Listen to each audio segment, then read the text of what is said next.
Bonjour à tous et bienvenue dans le JT Comics de la semaine, un JT un petit peu particulier parce qu'il n'y a pas trop d'excellentes nouvelles, un petit peu choc. Alors oui, je pourrais vous parler de Jeffrey Dean Morgan qui a été casté en tant que Negan dans la série Walking Dead, mais bon, c'est pas trop intéressant et j'en ai quand même parlé. Ennis nous parle de Preacher et de A Train Called Love. Alors qu'il faisait la promotion de son tout dernier comics intitulé A Train Called Love, Ennis a eu droit forcément à la question « Qu'avez-vous pensé du trailer de Preacher ?» comme s'il n'avait pas vu, bon. Et il a réagi. Il a dit « J'en suis tout à fait ravi. J'ai vu le pilote et ils ont ajouté pas mal d'éléments à l'intrigue d'origine du Preacher. J'ai été agréablement surpris. » Alors, je voudrais que vous me donniez votre avis. Moi, j'ai toujours du mal à croire à ce genre de déclaration parce que, évidemment, Ennis, il va tirer profit de cette série puisque c'est lui qui en est l'auteur.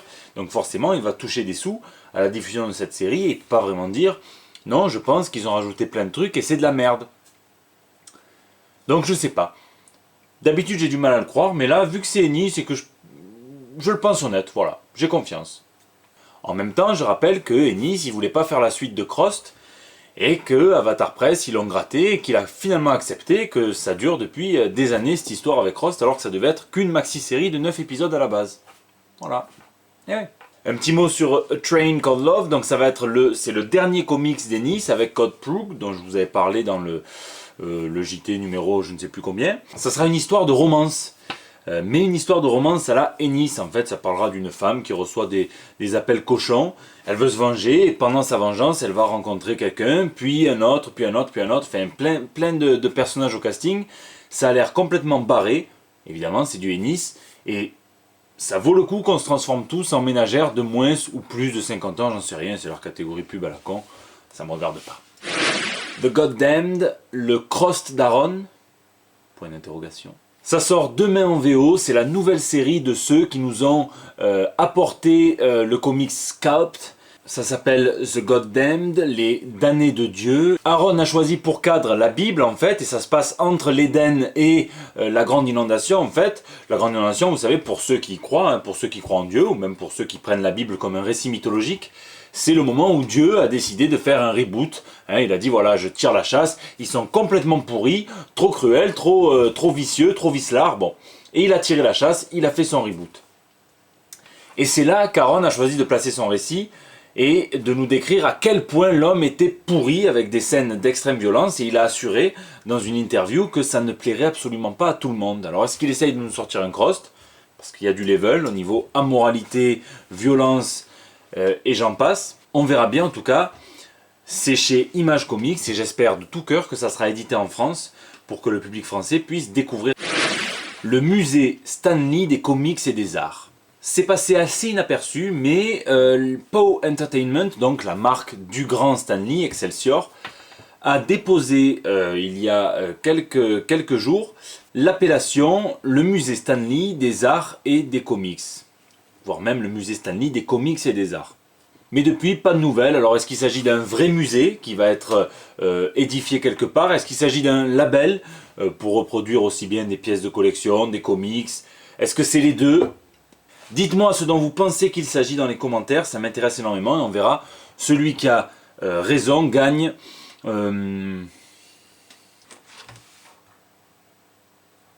cette sublime feuille de papier A4.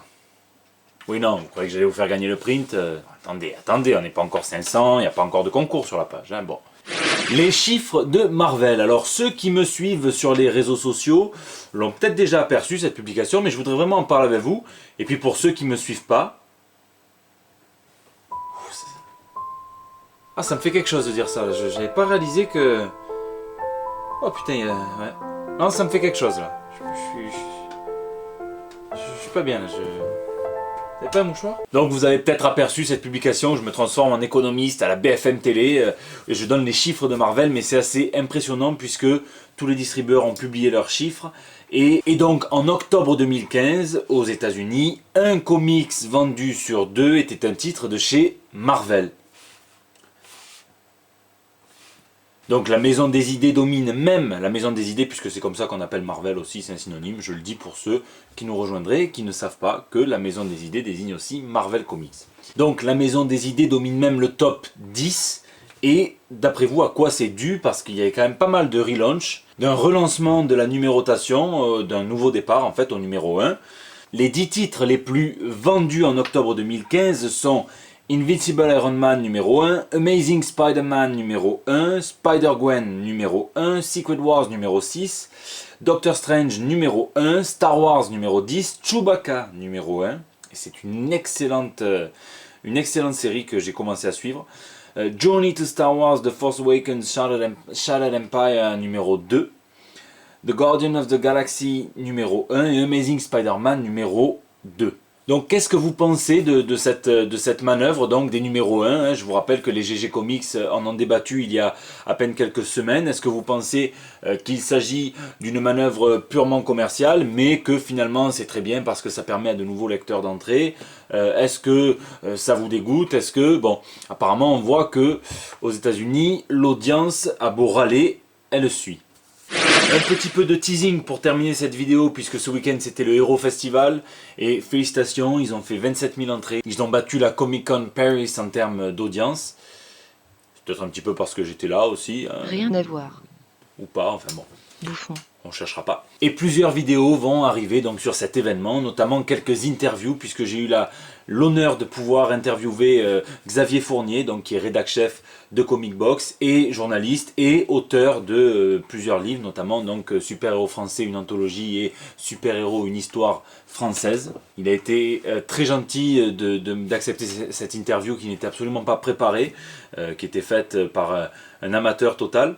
Une autre interview de Julien Egonard Berthe, donc le French Inker, avec lequel je suis revenu sur le métier d'encreur de comic book, le métier assez ingrat d'encreur, et on en parlera. Tout ça évidemment grâce à l'association French Geek Movement, que je vous invite à suivre de très près, puisqu'ils frappent vraiment très fort à chaque fois, et c'est eux qui ont fait venir tous ces artistes, Iban Coelho, Jorge Jiménez, Julien Egonard Berthe, j'en oublie forcément, Monsieur Garcin, Bruno Redondo, et aussi une petite vidéo peut-être où il est possible que j'ai trollé quelques personnes. Bon, en tout cas je tiens à remercier tout le monde et à dire que les vidéos arrivent très bientôt. À la semaine prochaine pour de nouvelles.